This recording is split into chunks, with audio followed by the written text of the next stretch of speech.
Quali consigli vuole dare ai ragazzi che si affacciano al loro futuro? Beh, prima di tutto essere curiosi, curiosi perché nei social alla fine gli algoritmi ci danno quello che più ci piace, quindi ci chiudono il nostro gusto e rischiamo di perderci una parte importante del mondo.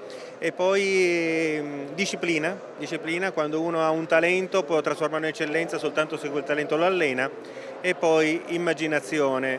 Il mondo del lavoro incontra i lavoratori di domani. Oltre 2000 studenti di 19 scuole di Trieste e Gorizia partecipano alla 13ª edizione del Salone delle Professioni e delle Competenze, appuntamento organizzato da Camera di Commercio Venezia Giulia e Aries insieme all'Ufficio Scolastico Regionale e Union Camere con il sostegno della Fondazione CR Trieste al Convention Center di Portovecchio. Ci sono tutti gli ordini professionali, le associazioni di categoria, eccetera, eccetera, e quest'anno abbiamo anche portato dei coach importanti, Giampaolo Rossi, che in maniera simpatica attira l'attenzione di questi ragazzi su come affrontare poi il futuro. 42 stand di ordini professionali, enti, associazioni di categoria, università, scuola, mondo della sanità, della formazione tecnica e delle forze armate, tutti a disposizione degli studenti per l'orientamento al futuro formativo e professionale,